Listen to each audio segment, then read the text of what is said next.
I'm going to start our lecture. Let me just switch on Q&A so people can see us, and screen share, desktop, screen share, okay? And as I kind of promised, we shall start by watching a little video. Once again, I have to be a little careful about feedback. Oh, that's something else. Here we go. So, do you remember that in about the third week, or perhaps we talked about complex numbers, and you've done a tot about complex numbers.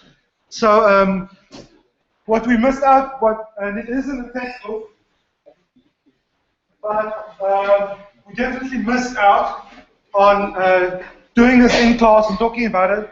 But there's something in mathematics called the Mandelbrot set. You'll probably definitely come across it again in your lives.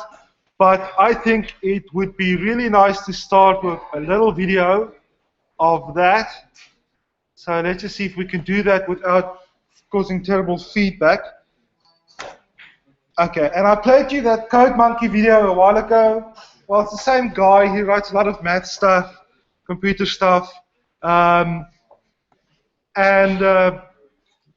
This is a little psychedelic, but in theory, we can all implement this, generating these sets using complex numbers. These are just functions of complex numbers. So it's a little long. I may stop it, but it's not that long.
Okay, I'm gonna stop that.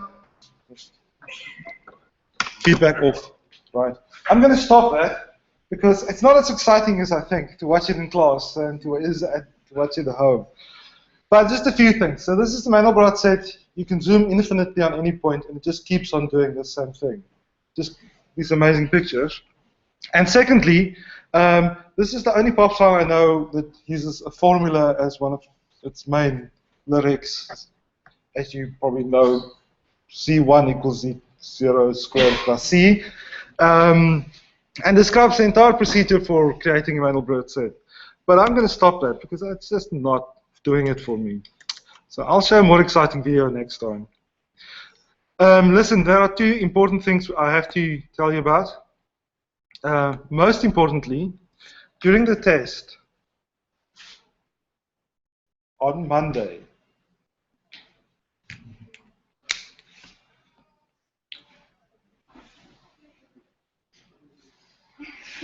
give me a second. Let me write down. So during the test on Monday, someone left a green jacket in the test hall. It's like a green top, and I think it says ACA Joe, Aka Joe. It's green, okay? So I have it. If you want it back, YouTube, or if you want it back, please come to me and tell me where you sat in the hall, and I'll give you your jacket. You can even look at it and sample it, see if you like it. But I have it in my office, so it looks nice, and if you've lost it, it's too small for me, otherwise I would have kept it. But if you lost that, please come and fetch it. Okay. Secondly, the web. So I've started putting these. These are questions, and everybody's watching. I've started putting links, finally, links to all of these recorded videos. I've just started a few minutes ago, but all these recorded videos on YouTube are on the schedule now. And the slide notes for class notes, these notes that I make with the digital camera, document camera, they're on until at least Monday, but I'll add Wednesdays and todays soon. What else is missing? One thing I promise you, I work a lot. I mean, I'm teaching 3 courses at the moment, and I try to spend as much time on each course as possible, but I am just not getting to all my work. So one effect of that is that in my mailbox, I have quite a few questions about the project. I'll try to get to them today, and I will reply. I'm sorry it comes so late. But if there's anything urgent, really important, please ask me. You can ask me in any class, and I will tell you. I promise. Okay. Is there any other admin we have to talk about? Let's see. Can we start with sorting and searching? Admin. Oh, just a quick question. So, how did you find yesterday's practical test? Okay, so good. I'll just take that as a good. What did you say, so-so? What did you say, so-so? No, next to you. Yes. Waarom het jy gesê dit het net so gegaan? Oh, okay. Okay, cool. But if we write software, we have to test it. And you have to find a way to test it. So unfortunately, that's part of life. I don't like it much because I don't like the fact that a lot of computers were broken. There wasn't proper separation. Kind of pretty ticked off at the people who run the labs, but I'll talk to them and see what we can do. Next week are the demos in the tutorial. So there's no tutorial. There will be a demo. And on Monday, we will schedule the demo times. So I'm going to give each of you a time to come to the Nargadi, what have you, to demo to a demi. And it'll take max 15 minutes, or probably 10 minutes, and they'll ask you questions about your code, and they'll ask you to maybe change something even, and they'll mark your submission, your project. But the project has to be in already at 2 o'clock. On Sunlearn, and there'll be a cutoff at 2 o'clock, so you won't be able to submit after 2 o'clock. If you don't submit, you're not going to get the marks. So everybody's happy about that. At this point, your project is probably finished already, and you're just testing. Is that right? Yes. Oh, everybody in class says yes. Good. Right. Okay. Now we have to talk about searching and sorting, and this is really exciting stuff. I really envy you because you're going to see, I hope for the first time, a beautiful little algorithm that you can use in your practical life. We were talking about sequential search. I've got an array, I'm looking for a number. We spent a lot of time talking about what does compare key to do, And we had this example of having a whitelist is over here, and then checking each input to see if it's in the whitelist just by doing sequential search. And we ended by asking, if I had 10 million customer account numbers and I use sequential search, what kind of computer would I need to do 10,000 transactions per second? And the answer is what? The answer is E, a Google server farm. Can I write on this? Oh, I can. Hang on.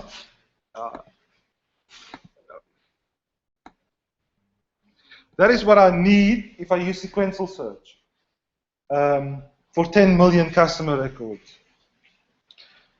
Sequential search is inefficient and it does not scale, and when the input increases in volume, the complexity or the cost of sequential search goes up quadratically. So if there are 100 times more records, I'm going to spend 10,000 times longer searching through those records. We get to 1 million, 10 million customer accounts. It's just too much. So we have to find something better than sequential search. And in fact, the beautiful algorithm is called binary search. It's much, much, much better. We'll see how good it is. So now I have to teach you binary search, and it's a little tricky the first time. So I think the best way is to play a little game. Let us pick a contestant that is kind of close to the computer so everybody can hear at home. Nadia, correct? Your name is Nadia? Okay. I will think of a number between 1 and 100, and you will guess it. Nadia, this is essentially sequential search. I have marked one of these numbers as special, and Nadia's job is to find that number by searching through the space of 100 numbers. And if you did sequential search, Nadia, what would your first guess be?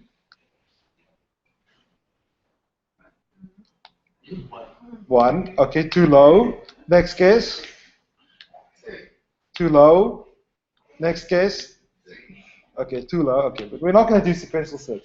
You can ask me any number. Let's see.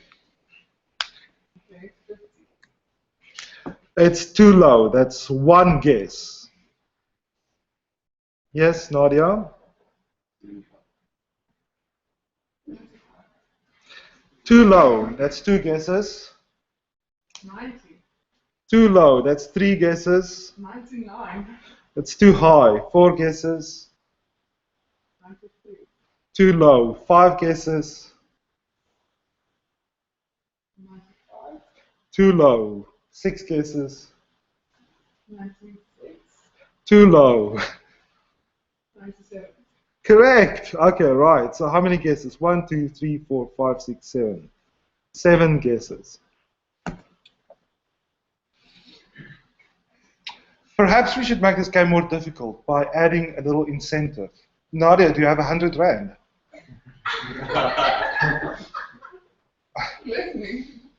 Oh, anybody with cash? Okay, no one with cash. Okay, Nadia, what if I, oh, okay, excellent, okay, right. What if I said that you can buy guesses? How many guesses do you want to buy? Let's up the stakes. 1 to 1,000. You buy guesses, and if you do it in, let's say you buy 10 guesses, that'll be 100 Rand, please. And if you do it in fewer than 10, I'll give you your money back. It's not your money. You're not guessing. People, the guy with the money guesses. Okay. Right. So it would be really convenient to know exactly how many guesses you need, and to find the best, fastest way to find this number. And there is such a way, and it's binary search. It's amazing. What we do is we say, well, the number has to be somewhere. So I've got 100 numbers to choose from. If I could just lessen my work, I will have the best chance of finding that number. So I'm going to try to divide my work by 2. Instead of 100, I'm going to go 50.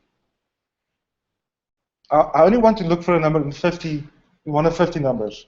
So I guess 50, and if the opponent says too high, I know that the number is between 1 and 50. And if they say, of course, if they say it's right, then I've won. But if they say too low, I know that it's from 51 to 100. So I've halved my work. Instead of having to search through 100 numbers, I only now have to search through 50. And I can do the same thing again. I can pick the middle and ask him, is it 25? And they say too low or too high. And then I'm left with 25 numbers to choose from. Every single time I can halve the numbers I have to search through. And there is no better strategy for this kind of guessing game than that. You could try to guess 30, and if you're lucky and it's too high, then you've reduced your work to 1 to 30. But on the other hand, if you're wrong, you've now reduced your work only to 31 to 100. So there's still 70 numbers you have to choose from. And that's inefficient. Just that fact that you may end up with 70 makes it less efficient. So we can do exactly the same thing when we are searching through an array. This is just an illustration. Well, this is exactly what I've kind of told you now. In this case, there was 0 to 128 numbers to pick from, and I started by asking 64, because that's half of 1 to 8. Is it less than 64? And the answer was no, it's more. So 64 is too low. Now they've reduced the range they have to search through. Can I still use my highlighter? Yes. Oh, that's a pity. Can I use my pen? No. Okay, I'm not going to be able to write on this thing. So I'll just leave it like that. So they've reduced the range to, it's somewhere from 65 to 1 to 8. And then they pick the middle of that range, which is 96, and they ask, is it 96? And the person answers, 96 is too high. So now we've halved the range again. Now it's only from 64 or 65 to 95. And the size of the range is now 32. And then we guess the middle. We're wrong. We've reduced the work to 16 because we only have to guess one of these numbers. Is it less than 76? No. Yeah, no. So we know we're in that range from 67 to 77 to 79. And we carry on like that, and we find it's 77. And this was done in 7 guesses, just like Nadia. In fact, 7 guesses is the best to do for 100 numbers or 128 numbers. We'll get to that, why that is so soon. So what do we do? How do we search like this? Well, the most important thing is that our array has to be sorted. It has to be arranged from lowest to highest. If it's not, and I guess that the key that I'm looking for is somewhere in the middle of the array, and I find that in the middle of the array I have, let's say, there's the number 90 right in the middle of the array, but I'm really looking for 95. If my array isn't sorted, the 95 can be on either side. It can be, if the array is scrambled, if the numbers are in any order, that 95 that I'm looking for can either be to the left of 90 or to the right of 90. So it doesn't help if my array isn't sorted. But if my array is sorted, and I look at the array and I see the number in the middle of the array is 90. Because I know that it's sorted, I know that the 95 must be above the 90. So it must be somewhere in the top half of the array. 95 is bigger than 90, so if the array is sorted, it'll go in the top half. So that's the first step. Sort the array, and we'll get to that today even. How do I sort arrays? And then we play this 20 questions game that I played with Nadia that says, go for the middle and get an answer, and depending on whether it's too low or too high, you go to 1/2 of what remains. So why do we use this? Whenever we're looking something up, when we're using searching, we really want to use binary search. There are ways of going even faster, but they're not really search. Based on something else. So if we're looking for a word in a dictionary, like a spell checker, for example, or we're looking for a number in a phone book, And I know we don't use paper phone books, but in some sense a computer still does.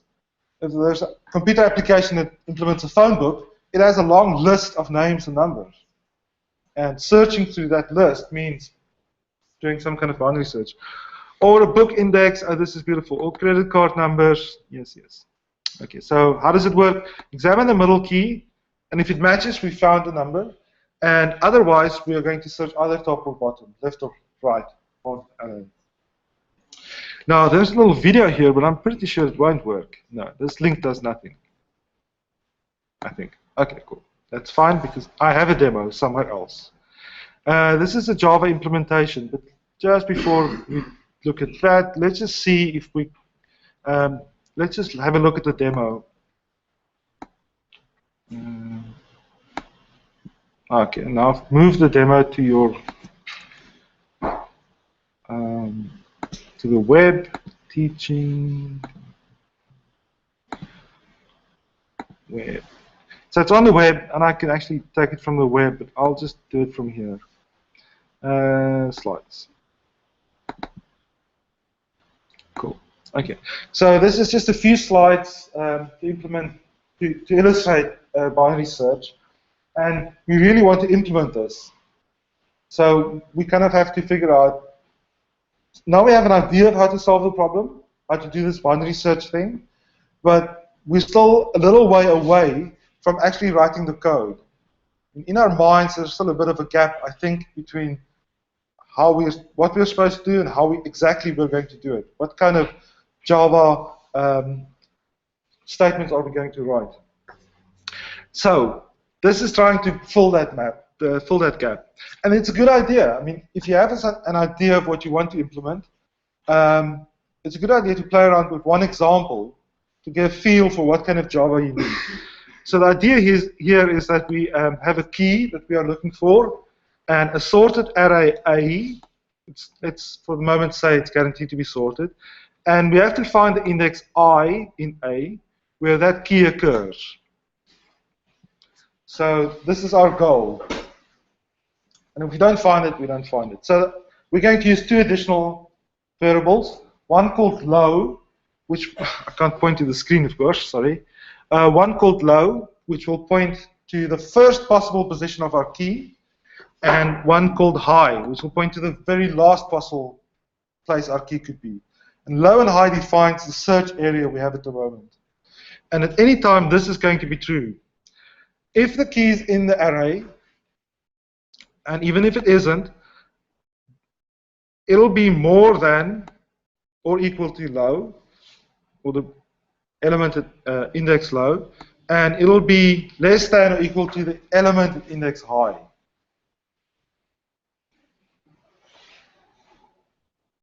And in this special case, we're going to search for 33. This is our array. These are the indices. Low and high are indices into the array, and we're going to look for 33. So our first step is to find the middle of the array. Do we know how to do that with code? Well, this is low, that's high, so if I want to calculate the average, I add them up, divide by 2. 14 plus 0 is 14, divided by 2 is 7. So this is the middle, and this is where I'm going to start looking for 33. So that's mid. And I'm going to compare 33 and 53 and see that 33 is smaller, so I know it must be on the left-hand side of mid. So what am I going to do to high and low? Well, I know that the key is now somewhere from here, 6 up until 51.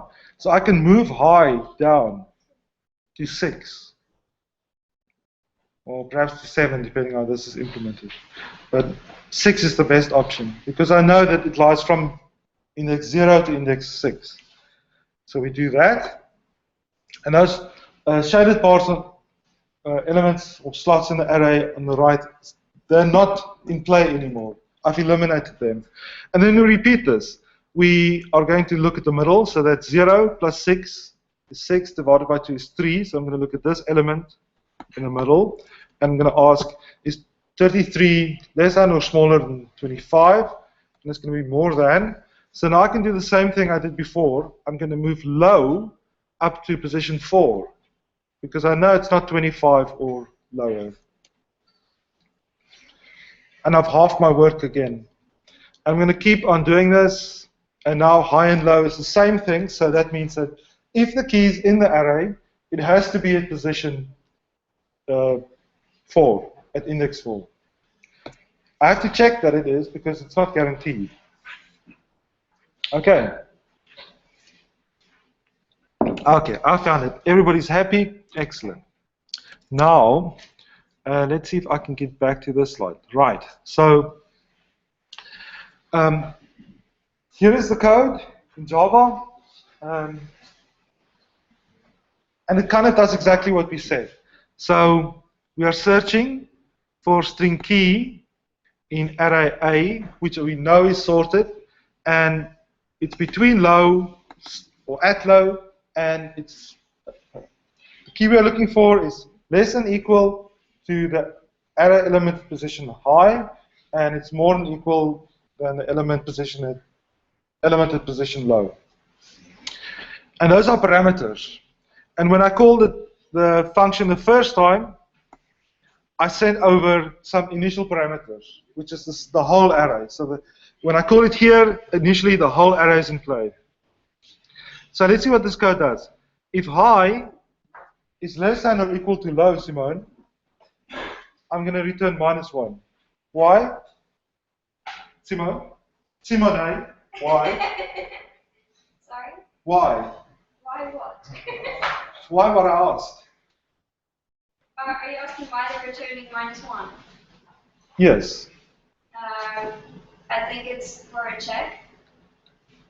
For a check. Oh, that's amazing insight. You mean that if statement is checking something? Well, it's checking. Huh?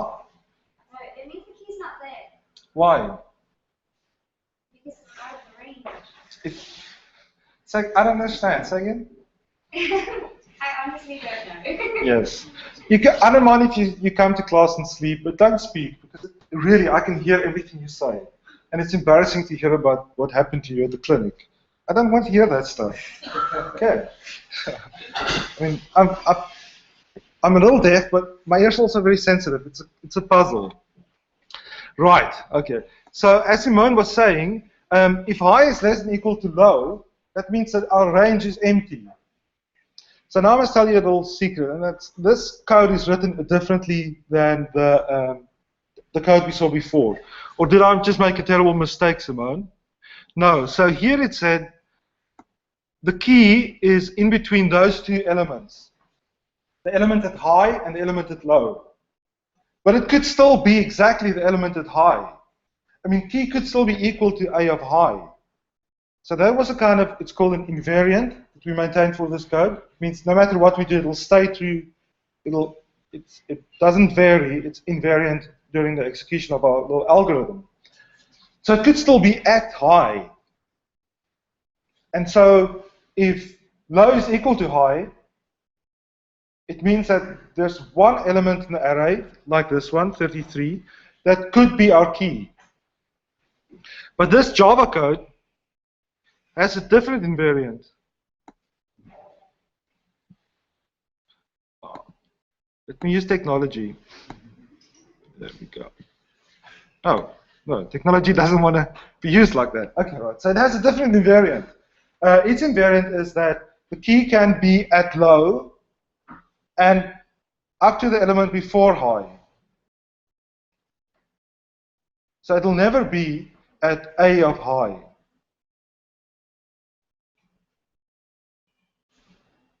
And if we find that low is equal to high, we know that the element cannot possibly be in the array, because there's no place for it to be. It must be at high or above, and it must be below, sorry, it must be at low or above, and it must be below high. So, I mean, if low and high are equal, then it means that the key must be at position A, but it must also be less than the one at position, so at position low, less than the one At position low minus 1. Okay, right. So, if we find that high is equal to low or less than low, we can stop. Because we haven't found it, it's not there. We return minus 1. Now, we compute the midpoint, just as I said before. But why do we add low? Simone, you might as well help us again. Why do we add low? I thought I said it's just high plus low divided by 2. I mean, this whole formula is different, isn't it?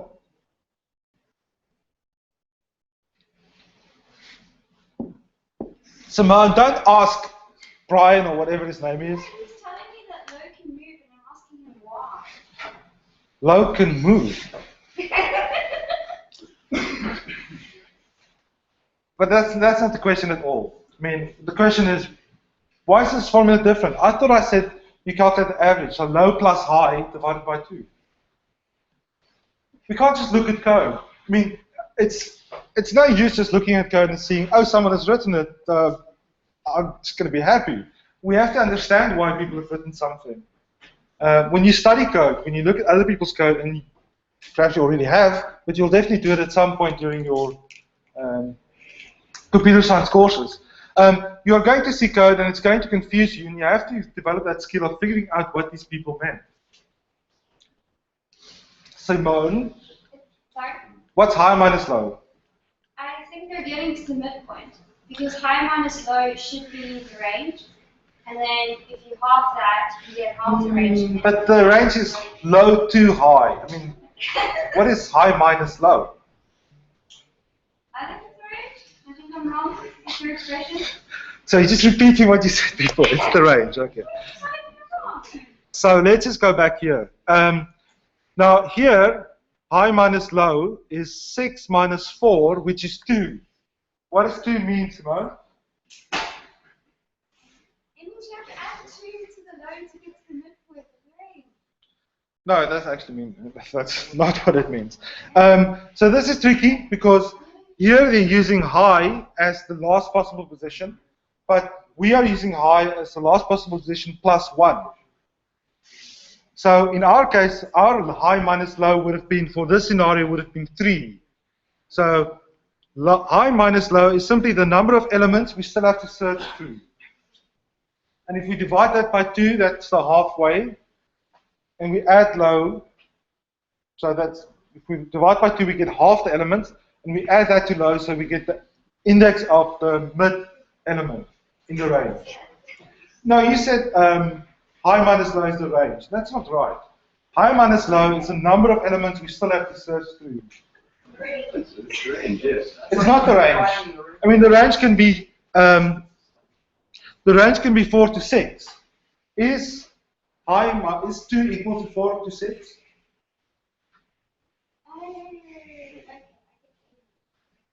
But I don't care if you get it. Everybody must get it. I mean, I do care if you get it also. I mean, of course I want you to understand. But I just want to be very clear that I often ask students questions in class, and they say things, and you kind of pick up that they don't really understand it because they're not using the right terminology. And if you really understand something, you'll use exactly the right terminology. So saying that high minus low is the range is not the same thing as saying it's the number of elements in the range.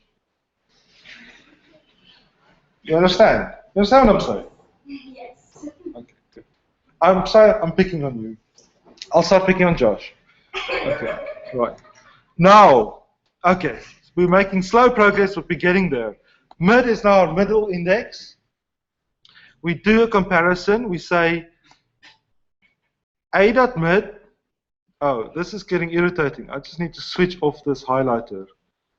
How do you think I do that? Oh. I think I can just do this. Oh. Damn it! Okay, fine. Fine. I'll do it like this. Oh, no. Okay. I'm sorry. Sorry, guys. How do I clear, annotate? Well. Okie dokie. So we. Okay, don't panic, I've got it. There we go. I just want to clear it a little. There we go. And switch this off. There we go. Good. Excellent. Now, a.mid, so that's our middle element. We call it compare to, and we pass key to it. If this were integers, we could have written something like a.mid less than key, but we want it to work for all kinds of instances, all kinds of objects, not just ints. So we just call the compare to routine, which is almost always there. That'll return -1 or 0 or +1, depending on what the result of the comparison is. And we store that in a variable called CMP. And we check. If it's more than that, we have to search the lower part of the array, because our middle element was higher than our key. So our key is in the lower part of the array, and we search from low up to mid. The element may still be at low, but it's definitely not at mid. Otherwise, the comparison would have been 0. So it's not at mid. It's somewhere between low, and it may be up to mid -1, but it's not at mid itself. And that's fine, because we know that this high parameter that comes to search means that the element is not at high. It's somewhere below high. Okay. If that comparison was negative, that means our middle element is less than our key. So the key must be in the upper part of the array. So it's somewhere, it's not at mid, but it may still be at mid +1, up to just before high. So that's searching the upper part of the array. Oh, look, beautiful, the sun is coming out. It's going to be a nice day. That's nice. Okay, right, fine. Otherwise, comp must be 0, and we can return mid. This is the midpoint of the array where we actually found the key, because comparison was equal to 0. It wasn't less than 0, it wasn't more than 0. It was exactly 0, and we can return the index. We found the key. Okay. So, it says here, Java library implementation. You will never ever have to write this code because it's in the Java library in class arrays, and it's called binary search. But that is a big fat lie. Oh, questions. Oh, sorry. Anybody want to ask something? Thanks. Yeah, okay, cool. How do I do this again? Just give me a second. Let's move it there. There we go. Thanks, fine. Done. Next question. Lootware, that is next week. Oh, something is next week. So, are we still meeting Lynette? Oh, this is for the discussion of the online stuff. That's fine. I just want to get. Ooh, no, we don't want to see someone's profile. This is violation of privacy. Oh, I'm sorry. Let's just close it. Okay, fine. Let's just select that question. I just want to get rid of those. That's fine. So questions have been answered now. We can carry on with our beautiful. There we go. So I said that's a big fat lie. It is true that there is a routine called arrays.binary search, and you're free to use it, but you'll be writing this code over and over during your lifetime. Because sometimes you're working in a language, in a different language, it's not Java, that doesn't have this available. Sometimes it's faster to write this code, because it's pretty easy, than to find it in some library that you're not familiar with. Sometimes you want to do something special, like counting the number of times you have to calculate the average. And then the library won't add that functionality for you, but it's easy to add in the code itself. So this is important code. But it's even more important for us to understand that idea of how do you do binary search. It's a beautiful little idea. And we're not going to prove it in this course, but you cannot do better than binary search. It's the optimal way of finding a key in a sorted array. Right, so now here is an analysis, but we are going to skip that. We're just quickly going to think about this question. Now, same credit card companies to whitelist 10 million customers. It's the same customers. we are using, we want to process 10,000 transactions per second, and using binary search, what kind of computer is needed? Last time the answer was E, Google server farm. Surely we don't need that. For sequential search, I needed a server farm. For binary search, what do you think? Simone, you are the most expert person in class on this algorithm. What do you think? Do we go down to D, supercomputer, laptop?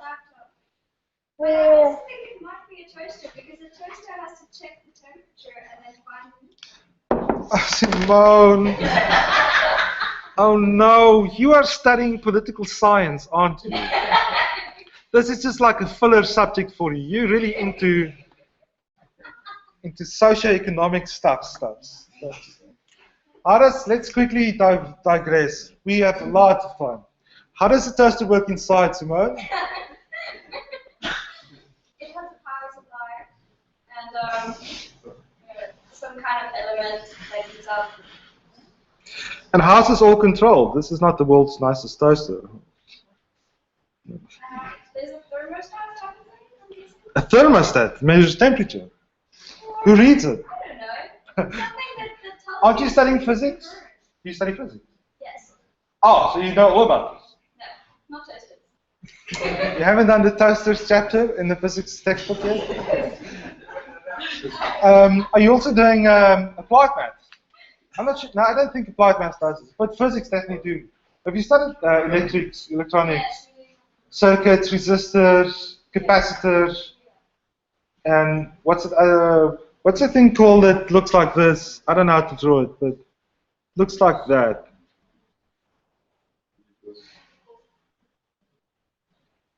So. This is not a electrical symbol. It's just a physical diagram of what it's like.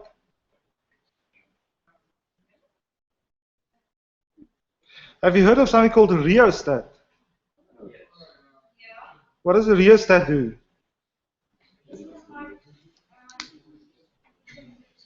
What do you want?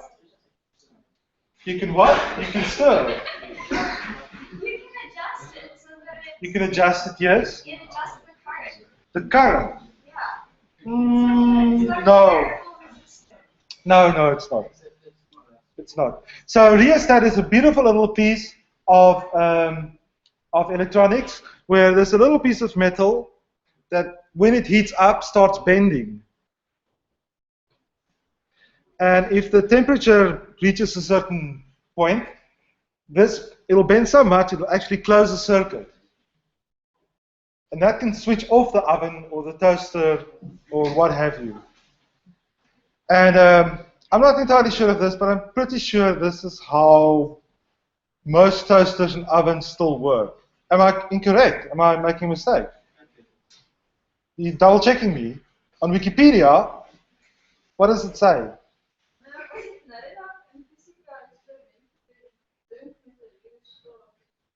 Was it something else? Is it variable resistor?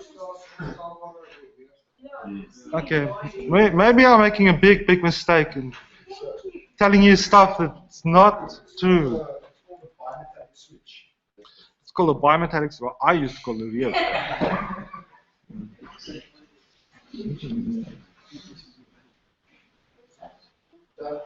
Okay, I apologize, Simone, and everyone else. Doesn't matter what it's called, though. Bottom line is, this is how a toaster works. This is how a toaster works. It's not called a rheostat. That's wrong. Okay. So somebody says bimetallic switch.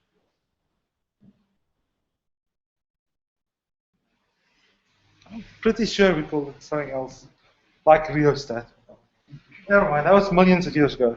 Now, okay. So this is how toasters work, Simone. So I'm afraid that your claim that a toaster will be able to do binary search is not correct. Based on the argument that it selects something, but it is a correct intuition. With a toaster, if your toaster had any kind of chip in it, that chip would be powerful enough to do binary search through 10 million customer records.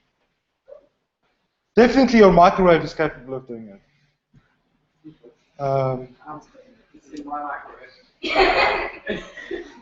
I haven't seen a microwave. That's true. I haven't seen a microwave. Look, all of this, we have 5 minutes. All of this rests on one big assumption, and that is that our input array is sorted. And searching and sorting is they're closely related. So we have to learn about sorting to learn about searching. The question is, how are we going to get that array into sorted order?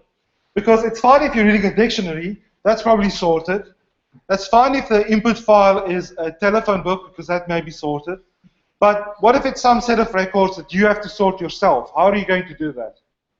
And the answer is that there are many, many sorting algorithms, and you'll be spending, if you carry on with computer science, the next 4 years of your life in every course talking about some kind of sorting. Sorting is really important for us, and there are many, many algorithms to study, and they're actually quite beautiful because they illustrate different parts of computer science. But the bottom line is that I get a set of records like those names: Hauser, Hong, Zhu, Hayes, Haskell, Hanley, Hornet, and I want to put them in sorted order. And there's a very simple algorithm called bubble sort. Unfortunately, in these notes, it's not explained, and that's because it's too embarrassing. Bubble sort is so simple that and inefficient that the authors of this book prefer not to talk about it.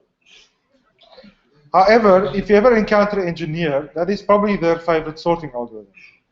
That is what they're taught, and engineers know that if something works, you use it. You don't look for anything. Why would you look for anything else? If it worked for 10 records, it'll work for 10 million. So that in my first job, I had a big boss who was an engineer and said, oh, bubble sort is good enough. We can just use that. And we'll talk about bubble sort, but as I say, it's a little embarrassing. What we really want to do next week is something called insertion sort. It sounds very sexy, but it's not really. Okay. And we will look at that. But on Monday, I'll start off by telling you about bubble sort. Okay, and I'm going to stop now. Let's see someone else wants to come in. Thank you very much.